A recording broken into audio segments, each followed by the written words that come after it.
Hello viewers. Today we'll be discussing the concept of monopoly capitalism.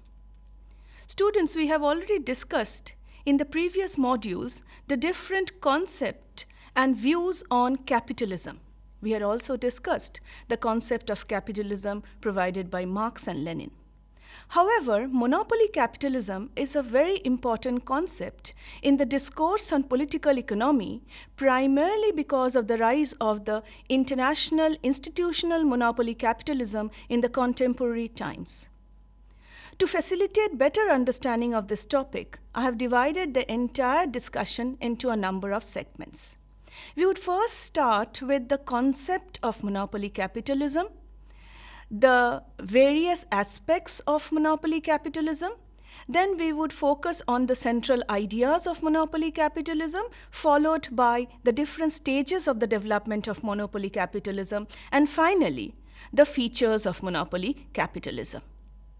Let us start with the concept of monopoly. Monopoly refers to the concentration of market share where competition is virtually non-existent or very little.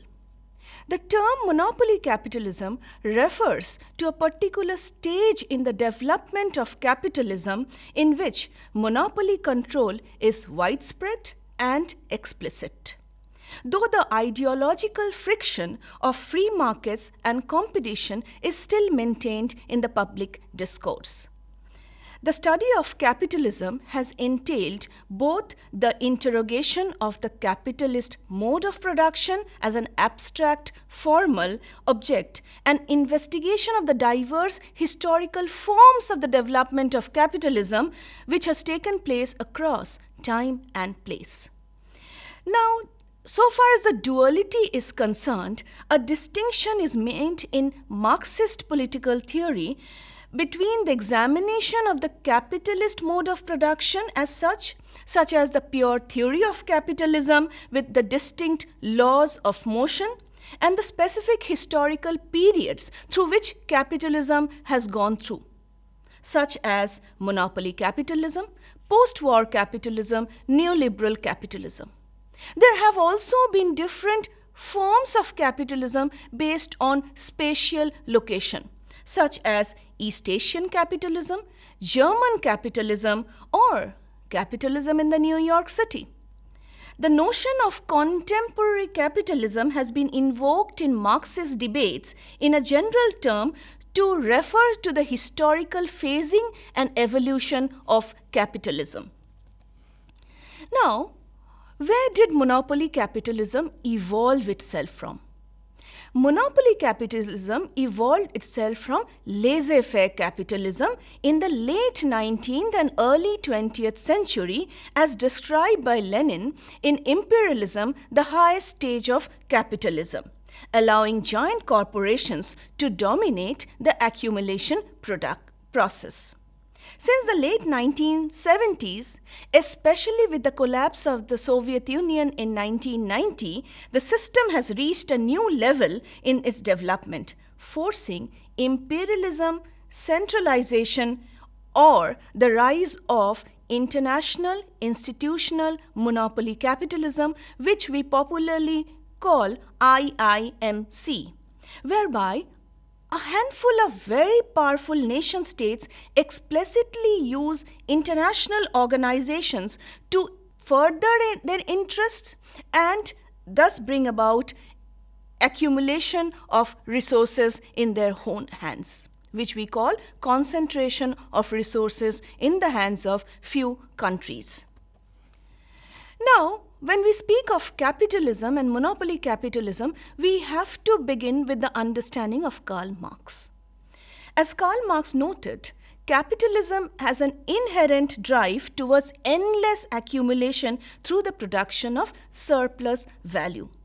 In relation to the defining characteristic of this capitalist system, there have been different historical configurations of this operation of monopoly capitalism. International institutional monopoly capitalism represents the highest form of imperialism, the highest stage of capitalism, given the increasingly coordination between monopoly capital and nations. As the state-formed monopoly capitalism, IIMC has been forcing most economies to participate in a system regardless whether those economies are capitalist economies or socialist economies. This is what Nikolai Bukharin had pointed out a century ago.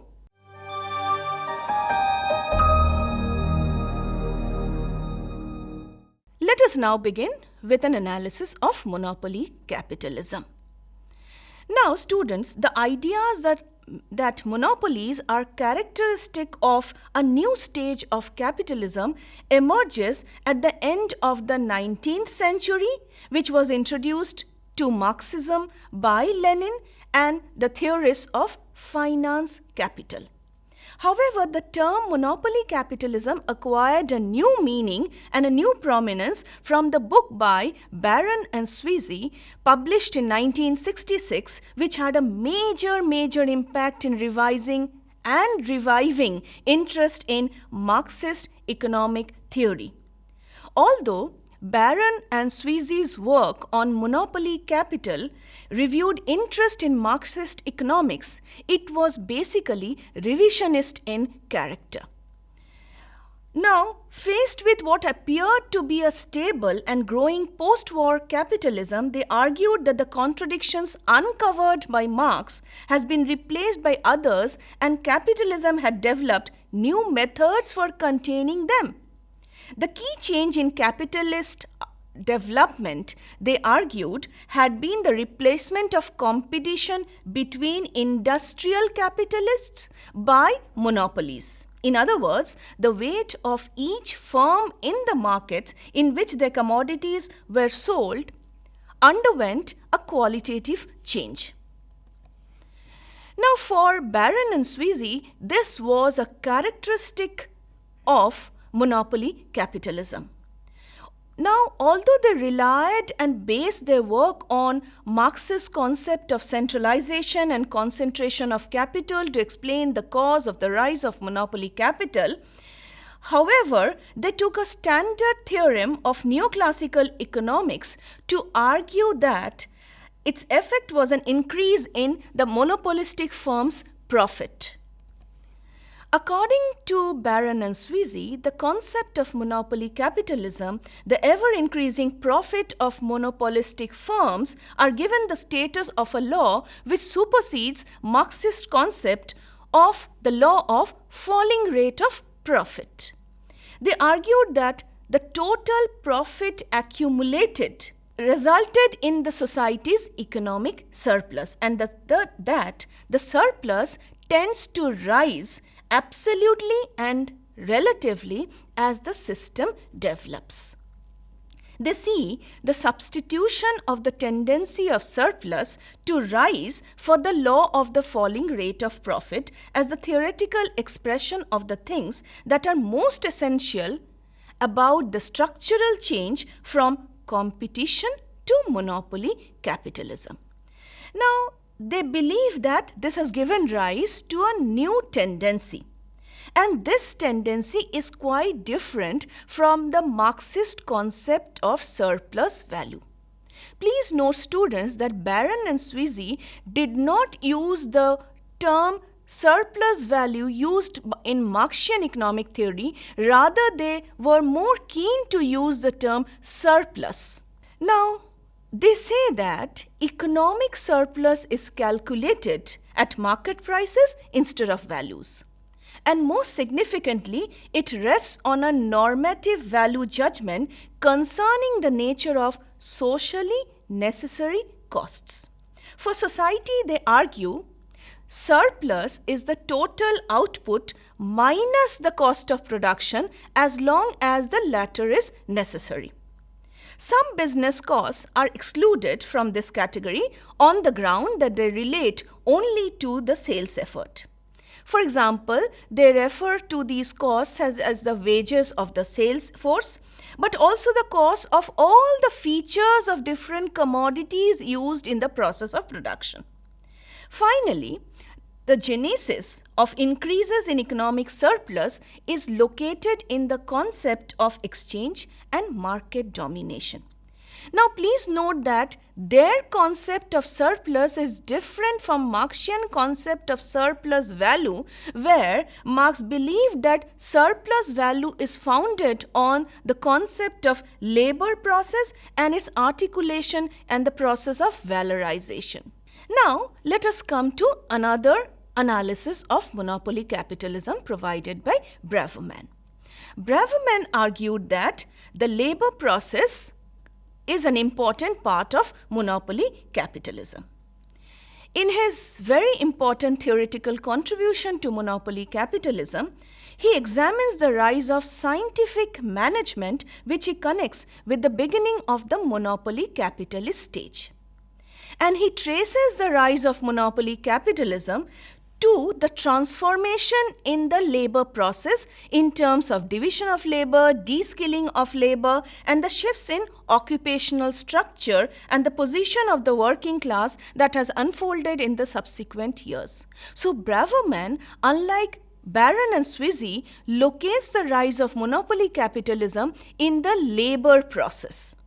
What is at issue with respect to economic surplus employed by Baron and Sweezy is best elucidated in one of the most important passages that they have written in the Monopoly Capital.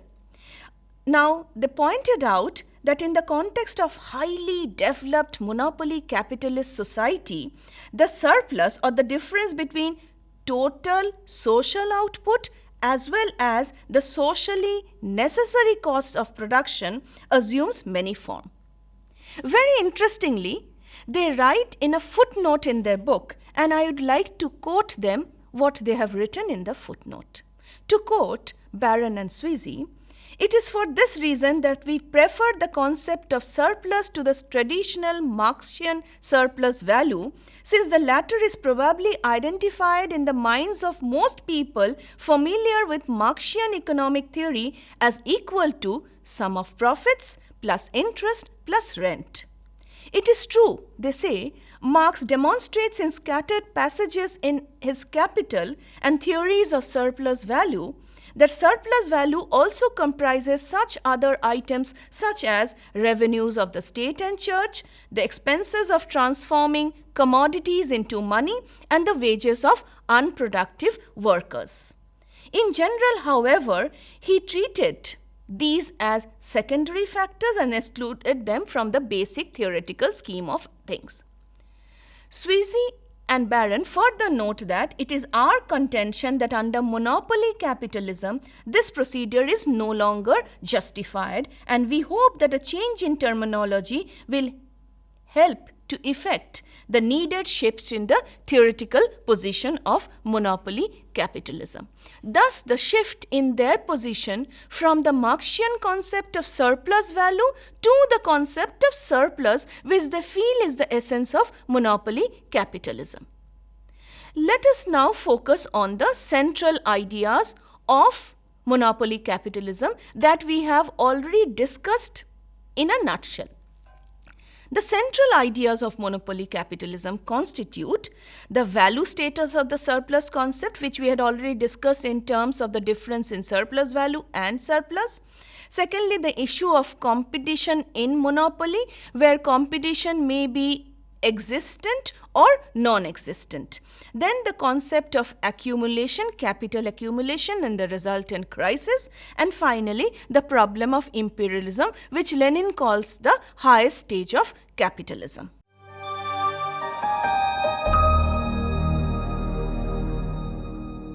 How did capitalism develop, and what are the different stages of the development of monopoly capitalism?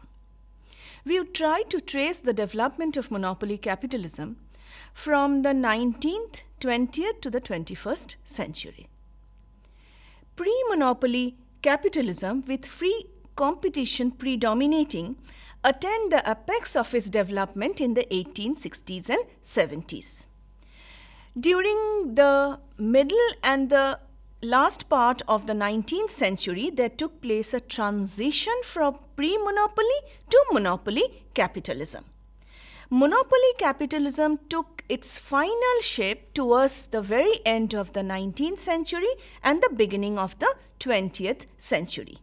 Monopoly capitalism or imperialism, which Lenin calls the highest stage of capitalism, with the replacement of free competition and the dominance of monopolies, became the fundamental distinguishing feature of capitalism in the 20th century. The transition from this pre-monopoly capitalism to imperialism was prepared by an entire process of development of the production forces, the relations of production in the capitalist society. So please note that this development from pre-monopoly to monopoly capitalism was also through a process of development in the changes in the forces of production and the relations of production. The next stage of the development of monopoly capitalism was marked by large-scale technical advances and by the growth and concentration of industry. Let us try to understand how this entire process of industrial development happened.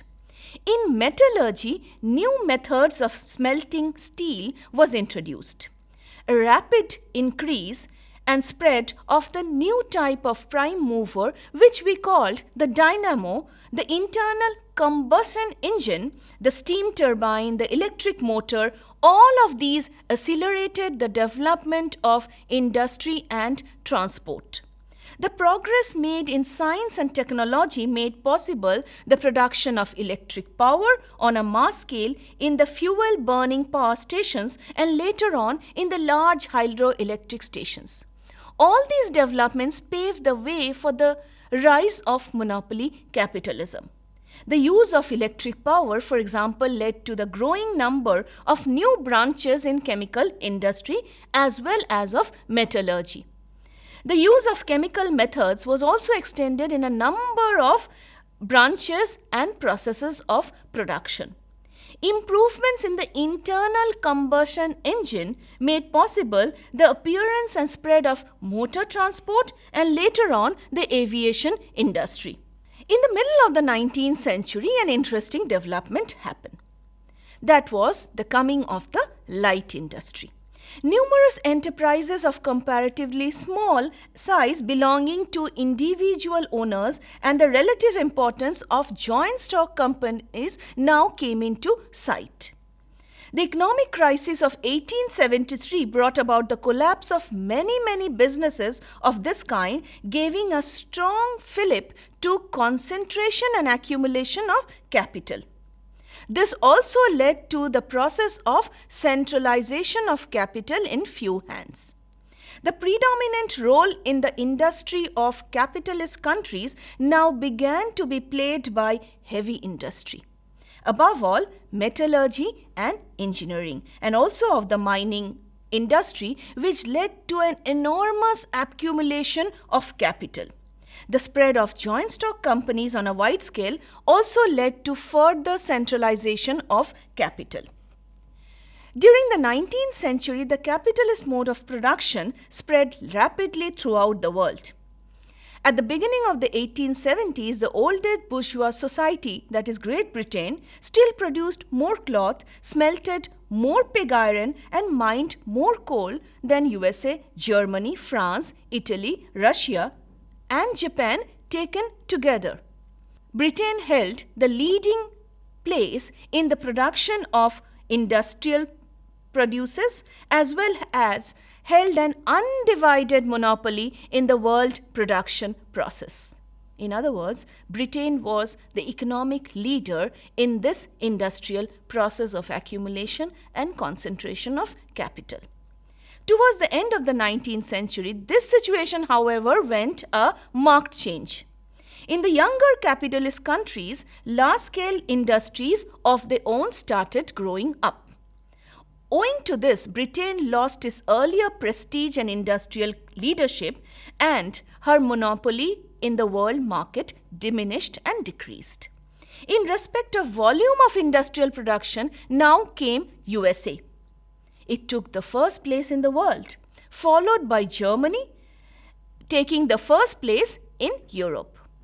Russia also emerged rapidly towards the path of industrial development, though that was hindered by the revival of serfdom in the country's economic and social system under the Tsarist regime, which was through and through rotten to the core. As the transition to imperialism took place, the contradiction between the productive processes and the production relations came to assume acute forms. As I said a little earlier, that there came upon a change in the forces of production as well as the relations of production with the growth of large-scale production system and the development of better industrial processes in the developed countries of the world. The subjection of production to the capitalist hunt for the highest possible profit created very many barriers to the development of productive forces. Economic crises of overproduction began to recur more frequently. Their destructive forces increased and the army of unemployed became more numerous.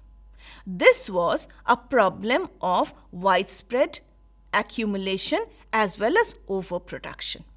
Alongside the growth of poverty and misery among the working masses, both living in the towns as well as in the countryside, there took place an unprecedented increase in the wealth concentrated in the hands of a small group of capitalists. Thus, we find widespread poverty on the one hand and increase in huge amount of wealth in the hands of a few capitalists. The sharpening of this irreconcilable class contradictions between the haves and the have-nots, between the bourgeoisie and the proletariat, led to intensification of economic and political struggle among the workers. During this period of transition again, large capitalist powers of Europe and America made themselves masters of huge colonial possessions and thus emerged colonial dependent economies.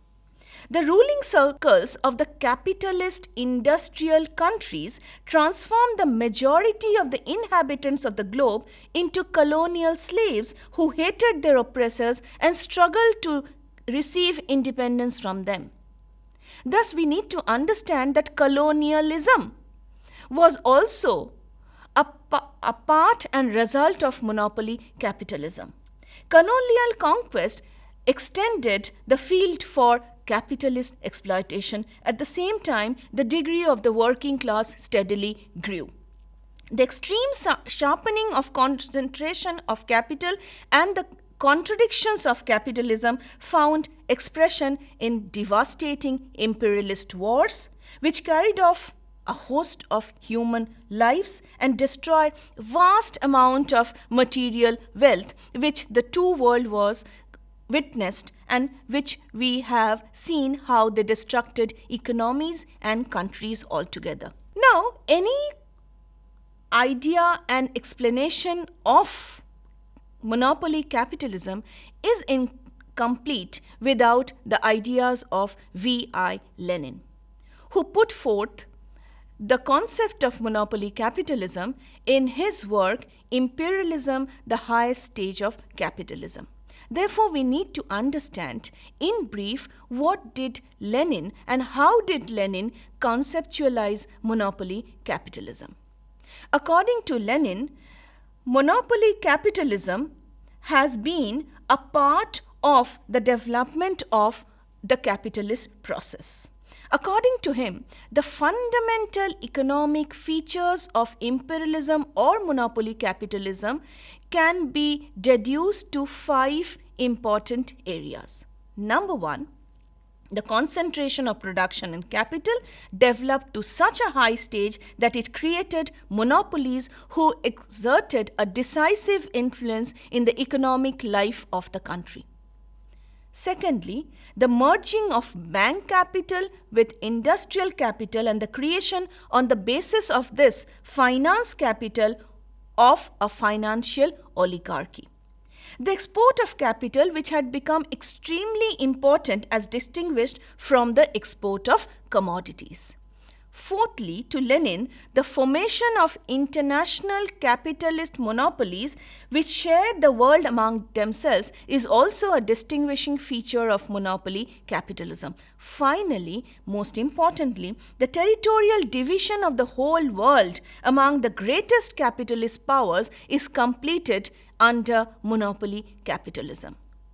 So, capitalism to Lenin represents imperialism, and it is the highest stage of the development of the process of capitalism.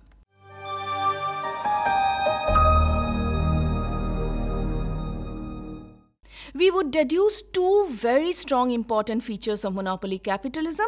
One is concentration of production and the second one is competition.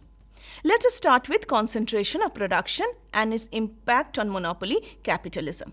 Free competition, which prevailed in the pre-monopoly stage of capitalism, brought about a rapid process of concentration of production in even large enterprises. The operation of the law of concentration and centralization of capital inevitably led to the victory of large and very large enterprises as compared with small and medium enterprises. In turn, concentration of production prepared the transition from the dominance of free competition to that of monopolies, which abolished freedom of competition and at the same time made the competitive struggle in the capitalist world very fierce and devastating. Concentration of production takes place more quickly in heavy industries and new branches of industries, lags behind in smaller and light industries. One of the most important forms of concentration of production is combination. Now, what is combination in monopoly capitalism? Combination refers to uniting in one enterprise of various forms of production which constitute either consecutive stages in the working up of the raw material or in terms of auxiliary industries. So, combination refers to uniting of primary and auxiliary industries. Combination gives the large enterprises even larger preponderance in the entire competitive struggle. At a certain level of development, concentration brings about monopoly in real earnest. A few dozen giant concerns can more easily come together and make an agreement amongst themselves than can hundreds and thousands of smaller ones. On the other hand, in the process of competitive struggle, which is played out among themselves by the very large concerns, victory goes to inevitably the industrial giants, which dispose of enormous amounts of profit, and monopolies ensure highest profits grow to these giant industrial corporations. Thus, free competition also gives rise to monopoly. This changeover constitutes the economic essence of imperialism. Now, we know that monopoly means an agreement, association between capitalists who concentrate their hands in the production and sale of a substantial part of production of one or other branches in order to fix high prices for their commodities and obtain high profits of their monopolized products. Sometimes monopolies are individual, very large concerns which exercise a dominating influence in a particular branch of the industry.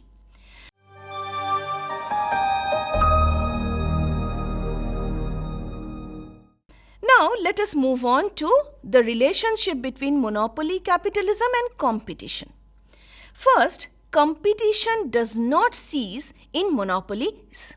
Secondly, the members of the syndicates and cartels fight amongst themselves for the most profitable markets and for getting largest share in production and sales.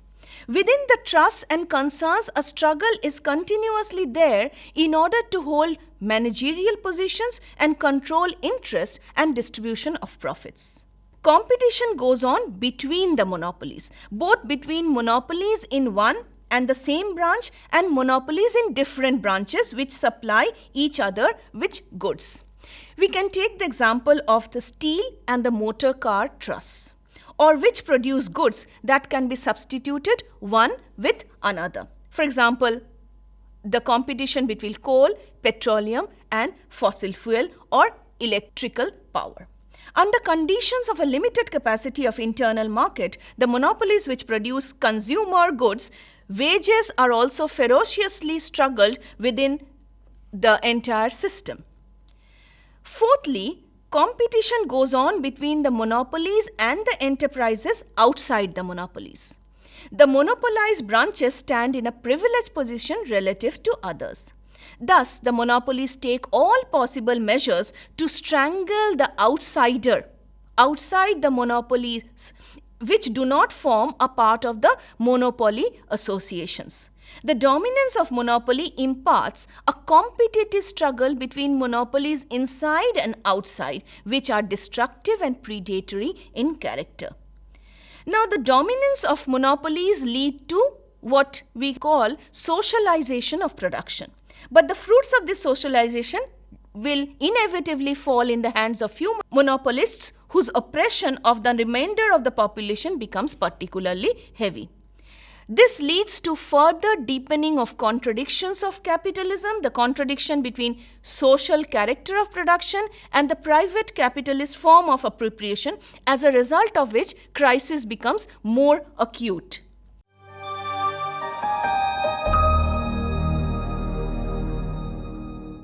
Let us quickly summarize what we have studied so far. Monopoly capitalism or imperialism refers to the highest stage in the development of capitalism.